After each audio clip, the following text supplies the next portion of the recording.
നാഗ്പൂരിലും bulldozer Raj തുടങ്ങിയോ? നാഗ്പൂരിലെ സംഘർഷങ്ങൾ നമ്മൾ കുറെ സംസാരിച്ചിട്ടുള്ള വിഷയമാണ്.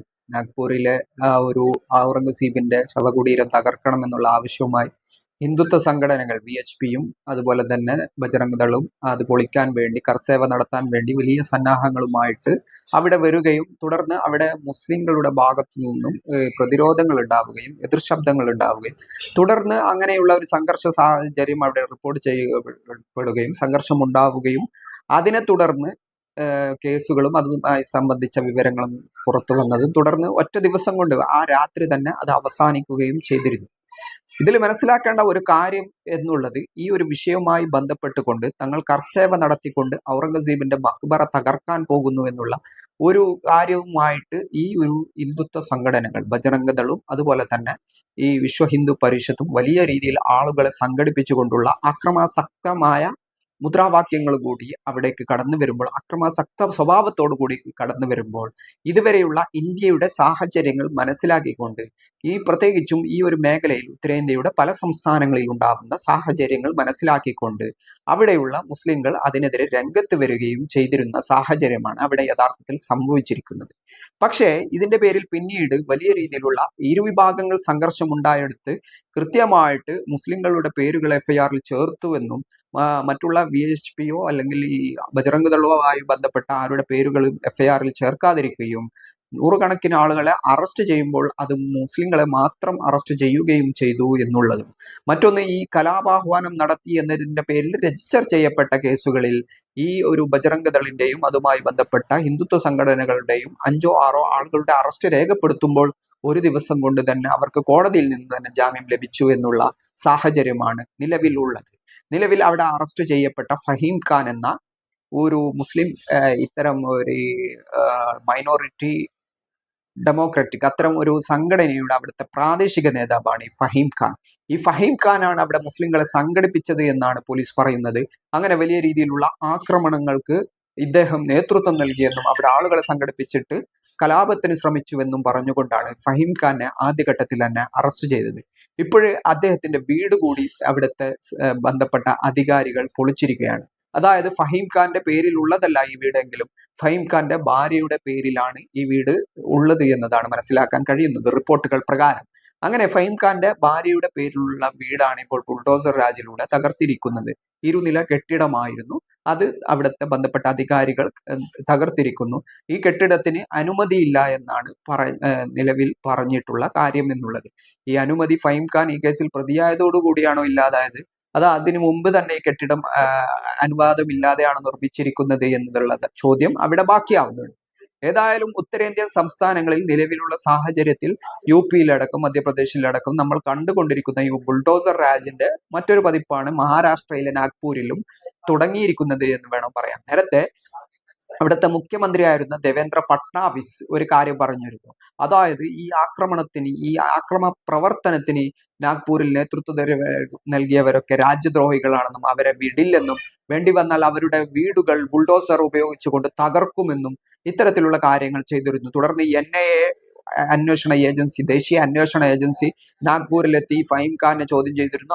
അവിടെയുമായി ബന്ധപ്പെട്ട ഈ അറസ്റ്റുകൾ രേഖപ്പെടുത്ത ഈ മുസ്ലിം യുവാക്കളെ അടക്കം എല്ലാവരെയും NIA ചോദ്യം ചെയ്യുകയും അവർക്കെതിരെ രാജ്യദ്രോഹ കുറ്റം ചുമത്തുകയും ചെയ്തിരുന്നു. പക്ഷേ മറുഭാഗത്ത് എത്രത്തോളം അറസ്റ്റുകൾ ഉണ്ടായി, വിശ്വ ഹിന്ദു പരിഷത്തിന്റെയോ ബജറംഗ് ദളിന്റെയോ എത്ര ആളുകൾ അറസ്റ്റ് ചെയ്യപ്പെട്ടു, അവരുടെ വീടുകൾ ഇത്തരത്തിൽ തകർത്തു എന്നുള്ള ചോദ്യം വളരെ പ്രസക്തമാകുന്നുണ്ട്. നിലവിലുള്ള സാഹചര്യത്തിൽ അത്തരം വിവരങ്ങളൊന്നും നമുക്ക് മുമ്പിൽ ലഭ്യമല്ല.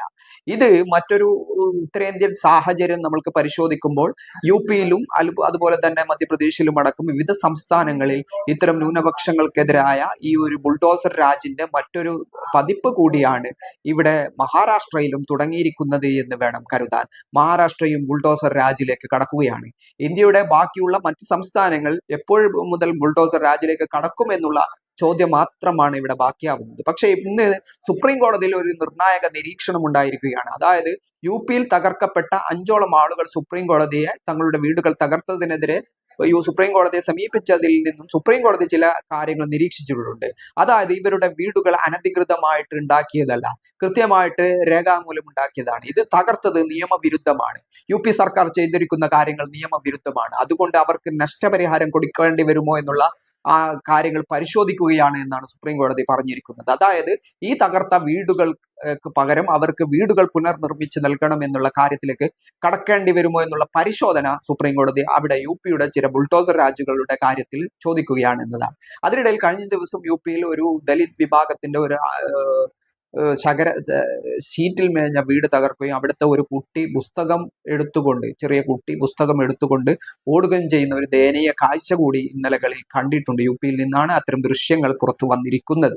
ഏതായാലും നിലവിൽ ഇന്ത്യയിലുള്ള സാഹചര്യങ്ങൾ വെച്ചുകൊണ്ട് തന്നെ ഈ ഒരു മഹാരാഷ്ട്രയിലെ നാഗ്പൂരിലെ സംഭവങ്ങൾ മനസ്സിലാക്കുമ്പോൾ കൃത്യമായിട്ട് വിശ്വ ഹിന്ദു പരിഷത്തും അതുപോലെ തന്നെ ഈ ബജറംഗദളിന്റെയും നേതൃത്വത്തിൽ വലിയ സംഘടിതമായ ആൾക്കൂട്ടങ്ങളെ സംഘടിപ്പിച്ചുകൊണ്ട് കർസേവ നടത്തുമെന്ന് പറഞ്ഞുകൊണ്ട് നേരത്തെ ബാബരി മസ്ജിദ് തകർത്തതുപോലെയുള്ള കർസേവ നടത്തിക്കൊണ്ട് ഈ ഔറംഗസീബിന്റെ മക്ബറ തകർക്കുമെന്നുള്ള ആവശ്യവുമായിട്ട് ഈ തീവ്ര ഹിന്ദുത്വ വലതുപക്ഷ സംഘടനകൾ രംഗത്ത് വരികയും അവിടെ ഇത്തരത്തിലുള്ള ഒരു ആക്രമണോത്സുകത സാഹചര്യം ഉണ്ടാവുകയും ചെയ്ത പശ്ചാത്തലത്തിൽ മുസ്ലിം വിഭാഗത്തിലെ ആളുകൾ അവിടെ നിന്ന് സംഘടിക്കുകയും ഇതിനെതിരെ രംഗത്ത് വരികയും ഇതിനെതിരെ പ്രതിഷേധമുണ്ടാവുകയും തൽഫലമായി പോലീസ് ആ രാത്രി തന്നെ ഇടപെടുകയും അത്തരം വിഷയങ്ങൾ ഇല്ലാതാക്കുന്ന സാഹചര്യങ്ങൾ ഉണ്ടാവുകയും ചെയ്തു. മറുഭാഗത്ത് ഒരു പ്രതിരോധ ശബ്ദങ്ങൾ ഉയർന്നതോടു കൂടിയാണ് യഥാർത്ഥത്തിൽ ഈ ഒരു സമാധാന അന്തരീക്ഷം അവിടെ ഉണ്ടായത്. പക്ഷേ അതിനുശേഷമാണ് ഈ പോലീസ് നടപടികൾ ആരംഭിച്ചിട്ടുള്ളത്. ഈ പോലീസ് നടപടികളിൽ വിവേചനമുണ്ടെന്നാണ് അവിടുത്തെ പ്രതിപക്ഷം ആരോപിക്കുന്നുള്ളത്. അതുകൂടാതെ തന്നെ നിലവിൽ ഈ ബുൾഡോസർ ഉപയോഗിച്ചുകൊണ്ട് തകർത്ത ഫഹീം ഖാന്റെ വീടടക്കം ഈ കേസിൽ പോലീസ് പ്രതി ചേർത്തിട്ടുള്ള ഇതിന്റെ മുഖ്യ സൂത്രധാരനായി പോലീസ് ആരോപിക്കുന്ന രാജ്യദ്രോഹ കുറ്റം ചുമത്തിയിട്ടുള്ള നിലവിൽ അവിടെ ഇത്തരം അക്രമ പ്രവർത്തനങ്ങൾക്ക് നേതൃത്വം നൽകി എന്ന് മഹാരാഷ്ട്ര പോലീസും തുടർന്ന് എന്നെയും ചോദ്യം ചെയ്യുന്ന ഫഹീം ഖാന്റെ വീടാണ് നിലവിൽ തകർത്തിരിക്കുന്നത്. ഇനി വരും ദിവസങ്ങളിൽ എത്ര വീടുകൾ തകരുമെന്നോ എത്ര ബുൾഡോസർ രാജുകൾ വരുമെന്നോ കണ്ടറിയേണ്ട കാര്യമാണ്. അതുകൂടാതെ തന്നെ ഈ രാജ്യദ്രോഹ കുറ്റം മറ്റുള്ള ബജറംഗദളിന്റെയും വിശ്വ ഹിന്ദു പരിഷത്തിന്റെയും ആളുകൾക്ക് നേരെ ഉപയോഗിച്ചിട്ടുണ്ടോ, അവർക്ക് നേരെ ചാർത്തിയിട്ടുണ്ടോ, അവരുടെ പേരുകൾ FIRൽ ചേർത്തിട്ടുണ്ടോ, ഇവിടെ മറുഭാഗത്ത് സംഘടിപ്പിച്ച് ഈ സംഘർഷങ്ങൾക്ക് തുടക്കം കുറിച്ചിട്ടുള്ള ഇത്തരം ആളുകൾക്കെതിരെ എന്ത് നടപടി സ്വീകരിച്ചു എന്നുള്ള ചോദ്യങ്ങൾ അവിടെ ബാക്കിയാവുന്നുണ്ട്. അത്തരം ചോദ്യങ്ങൾക്ക് കൃത്യമായിട്ട് ഉത്തരങ്ങൾ ലഭിച്ചില്ല എങ്കിൽ നേരത്തെ ഡൽഹിയിൽ നടന്നതുപോലെ അല്ലെങ്കിൽ യിലെ സംഭലിൽ ഉണ്ടായതുപോലെയുള്ള ഒരു സാഹചര്യമാണ് നിലവിൽ നാഗ്പൂരിലും ഉണ്ടായിരിക്കുന്നത് എന്നാണ് മനസ്സിലാക്കേണ്ടത്. രാജ്യമെമ്പാടും ഇത്തരം ഒരു സ്ഥിതിവിശേഷം നിലവിൽ ഉണ്ടായിക്കൊണ്ടിരിക്കുന്നു എന്നുള്ളതാണ് രാജ്യത്തെ സംബന്ധിച്ചിടത്തോളം ഏറ്റവും ഭയാനകമായ സാഹചര്യമെന്ന് വ്യക്തമാക്കപ്പെടുന്നുള്ളത്.